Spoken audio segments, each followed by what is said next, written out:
blind. He's just the kind of fits-all champion. Works in most comps. It is Adam's most played so far of summer and season finals as well. He's just been playing it a lot, and it is, of course, very safe. So BDS going forward and keep the bullying up. And Vetty, you know what I love about it as well is we get a mid-lane gank to pause. Isma flashes in. He's going to get a fear straight away. Good disengage from support, but it might not matter. First blood goes down. Niski capitalizes big, and they're on the ball. SK, and the play was nice. Support, Labrov did his best to try and keep his mid laner alive. Unfortunately, it just wasn't quite enough. 3 versus 2 just gives SK that advantage. Now look at the top of your screen, 1K. A lot of that sitting on the top laner and mid lane at the top side of the map going very well. BDS just hovering, but they're on vision. For now, SK still too strong, still too comfortable. Keeping my eyes on the minimap to see if BDS is even in a position to contest, and I don't think that they are, but... They think they are at the very least. I mean, Adam, remember, has to run in with only exhaust. Paranoia comes through. Trishopras flies in, but does nothing. But for now, they get them off the zone of grubs as Isma jumps back on in. The equalizer down as well. The Shattering Strike lines them up. The Magnet Storm zones them in. The Petrifying Gaze sets them out, though. BDS have weathered the storm at least at the start of the fight, but the problem is Niski is cleaning up. Pro was looking for his 1000th kill, but he's gone above and beyond as he flashes out and gets out of the back end of the fight. As Ice and Sheo getting chased down by this angry, light-eating monster. No wonder Vetty played it. So far, they played a clean early game. Their laning phase has been good. They found a nice gank in mid lane, punishing Nuke's lack of flash. 4 grubs on the side of SK2 as plating has just fallen down, but Niski does good damage. Cullen comes through. Luon is here and just helps out with a bit of damage on turret himself. Here comes the Paranoia too. Luon still tanking up. Buying time, but the dive is not complete. Gets a little bit messy at the end. His range is relatively short with the Lucian and the Kai'Sa. To go underneath the tower against the Cassio is a very scary thing to do. This Herald is going to make it that much easier to break that open. And then talk about what you were talking about earlier, Hysterics, which is Luon trying to come in on the flank. Sheo is wary of it. Nuke has the miasma to deny that. On with the flash available as well, waiting for a Magnet Storm. Irrelevant, just sitting on the back, thinking about that equalizer as well. 3K now as Nature's Grasp is out. The one flash, Magnet Storm hits nothing! Absolutely nothing! And guess what? Sheo gets a dragon! Luon's gonna die. Zizma on the back end is taken down by Adder, or at least close to it. The 3-man knockup, a BDS team fight! The Petrifying Gaze has us stunned! It's a phenomenal... Okay, good. Down, coming into the mid-game. That things will be all right, and BDS are only 1,000 gold down now. Sieging mid, opening up, even finding a play with a charm down as well with Luon dying. Paranoia into the backline, but Isma's alone. The equalizer comes afterwards, and now Sheo's getting burnt from the wing, but it's not enough damage. They've run out of range, and they are getting punished. Rahel runs in with a killer instinct, and even though trying to force these 5v5s in this situation, I mean, obviously, the Maokai ultimate over the wall, great execution. Ult comes in afterwards, doesn't it? Isma dives in, as you're saying, Betty. And there's a lot to break down from these past couple of fights.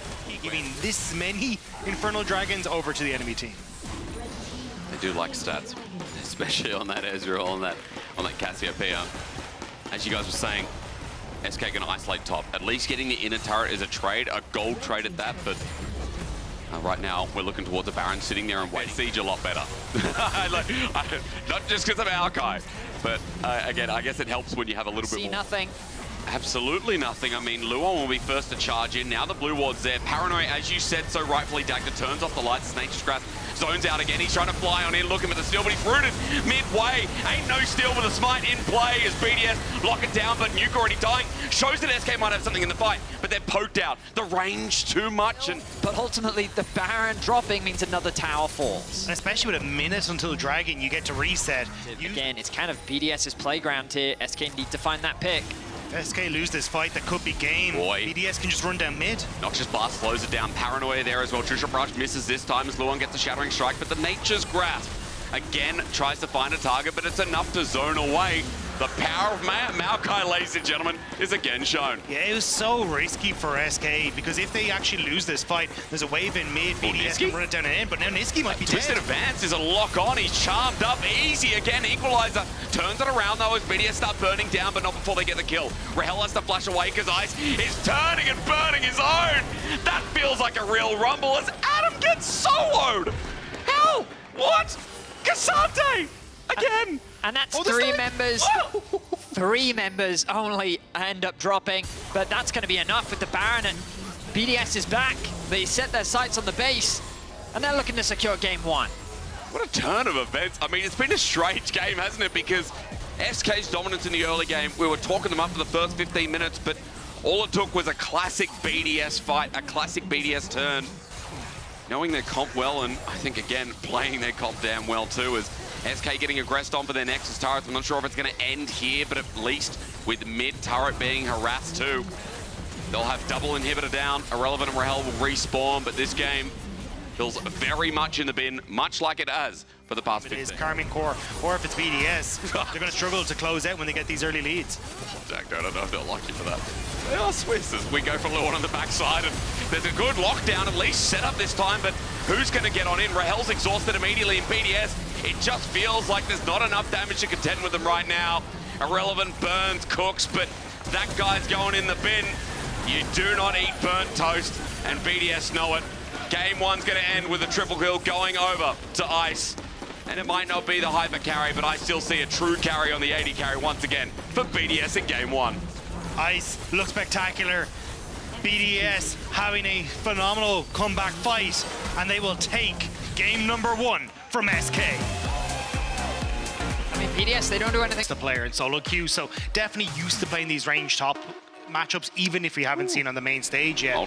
But the Smolder, when we brought in the mid lane, this is something we started to see creep up in a lot of the eastern regions and is very strong. You never want to miss a game because Santander is here to reward you. You can head over to santandergaming.com to win weekly and monthly rewards like Niski here, who's about to die. Again? He should have gone to the website. Use the code LEGEND15 Niski. Phosphorus Bomb, auto attack. It's first blood over to BDS. They want to.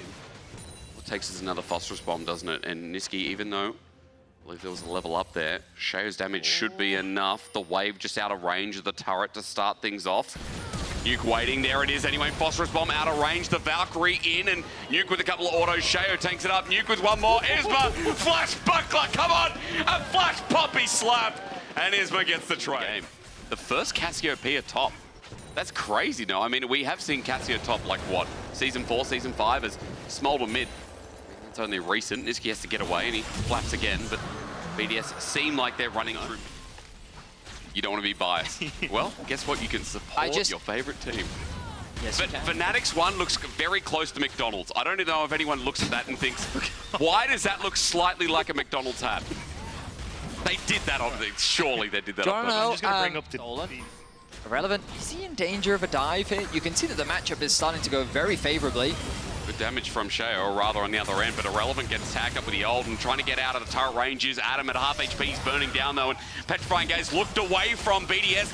Don't have the health bars, but Adam turns it onto Isma. He's got a Twin Fang up as Flash for Flash now grounded for the time being, and another Noxious Blast. Remember, movement speed gained, and as Adam runs away, we look off at this point.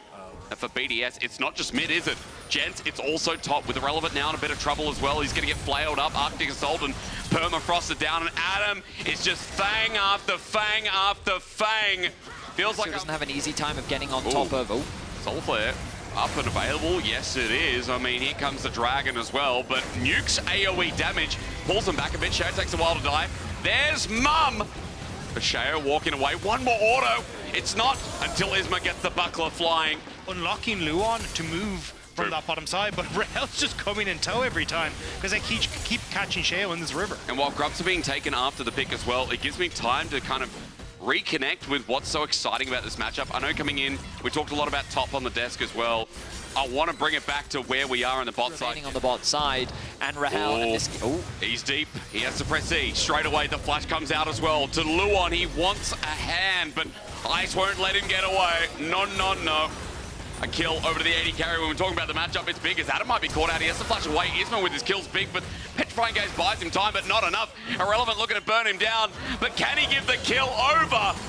Isma has to take it away. That's a shutdown again to the Poppy, who is the carry now. Nearly able to turn it around, but Isma manages to get the kill. Still though, Nuke on this bottom side will now finish off that tower. You've got a lot of members of BDS in the mid lane as well. They're going to finish off that mid lane structure. Turrets. Ice. Flash burned as well. Mum comes through. There's a lockdown with a Glacial Fissure in the back end, and Niski now has to play a bit of front to back, but Lavrov is isolated, and so is Shayo, but look who's just rocked up. Ice is here again. You've got to remember, so a lot of this is a result of SK return onto the map, they just like that, right, within a minute's time. And as Dagda said, the Herald to boot just means that you have a few options with what you can do. Now, LeBron is quite isolated. His ulti is available, though. I mean, he's trying to buy time, it looks like. Is he going to pop it? No. I've got to zoom in, don't I? Maybe, as I use that word, a trade itself. But in a turret, opened up. SK again, showing members, you know, Vetti, you were just talking. And what about this? Is this traditional for you? I mean, it's an easy pick. I think Irrelevant with no flash. I think Irrelevant's getting split. Yeah. That's tradition. Sole point, SK coming late to the party. Yeah, they can't really get in. Lebrov's playing bouncer here. Does get a decent amount of damage with the Ezreal ults, but Irrelevant off the side. BDS maybe biting off a bit more than they can chew here. Show ultis into Isma, the arrow on the back end. There's multiple targets. Isma, though, separates two, but Adam has already killed Luon. Adam might be low. Whiffs the Rel ult on the last one. Luon whiffs the ultimate here. Irrelevant can't really get the ultimate he needs, and he's had some decent ultimates like now. Isma with all the gold, by the way, and the tanky stats is just going to die. And Luon, again, as you said, not a great showing. A double kill picked up instantly, and here's Lebrov into the back line. He headbutt pulverized and sets it up to dunk it down. BDS would show that he is still a good top laner. What Dagda was saying, if he can 2v5 here, but on the back end, Lebrov is zoning out, and Baron's gone, even with the bars blinking in fate. Irrelevant and Niski. I genuinely think the problem is the Sejuani Maokai. Like, 2 games in a row now, I feel like Isma's jungle pick just hasn't given them the freedom to kind of get the fights that they were looking for, you know? And I think that the Sejuani Maokai priority from BDS has just worked wonders for them, especially once you enter this mid game where SK seems committed to try and fight BDS around these neutrals. So BDS, they secure the tier 2 in mids, they set their sights on the tier 2 in bots, and they're looking to bring themselves to 2-0 in this series. Going to continue. I mean, Sheo's right in behind them here.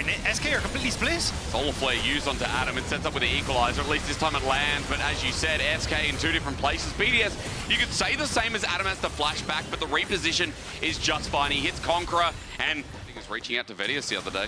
There's BDS. I mean, look, again, limiting the options of what SK can do. Stunned, grounded, please let me move. He's trying to stay out of range of the E, and believe it or not, it worked, which is the craziest thing. Yeah, he's 3 items, and man, that's like a cappuccino if I've ever seen one. BDS push in through bot, and this series that we were hyping up, this series that we thought could be massive, is falling on its head. Game 1, a throwaway from SK. Game 2, an outplay, an early first blood, and BDS running. A clean end for BDS will give SK the opportunity to rethink. Well, he's dead. Dagda, your turn. But I do think it's nice. This feels like a step back towards the form we expected of BDS in summer. It's like going to a 10-year-old's birthday party. All smiles here. That's what BDS are, right? There's a jumping castle. You get cake. You get food. Everyone's happy. No one can complain. That's the situation of BDS right now. SK is like, I don't know. You're not invited to the party, Dagda. That's all I've got on the other side.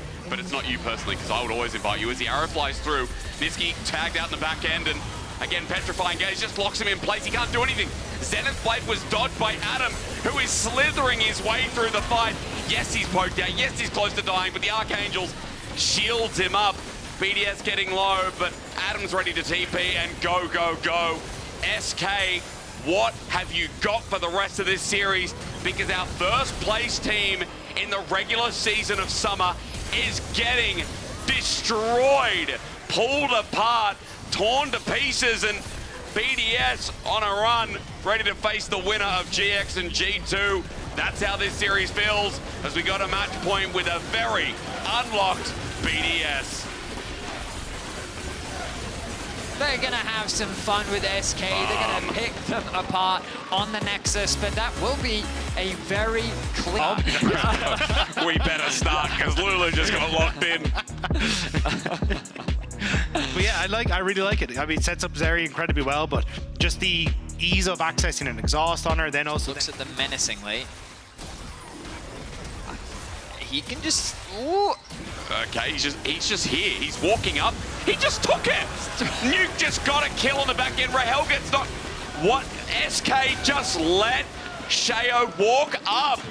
And just This like... is not how you want to start. Maybe that's your the game problem. 3. It's the blue that is causing issues here because SK, maybe defeated by KC, is where it started as Adam dodges away. It's a good little glacial opening, but you can see the electricity comes down. 2 members now going to bring it on as Adam at least drops and SK get 1, but Sheo hovering again, the sapling to zone out and irrelevant. He's missing. Mid is very prone to a gank. Please be careful, Nuke. You can see he's kind of hovering around the top side of the lane. Also getting nice damage using that Q. Yeah. Some shouting on stage. Rocket. Whoa! Okay, well... Ice! And the ulti to interrupt the back. Nicely done there from Ice.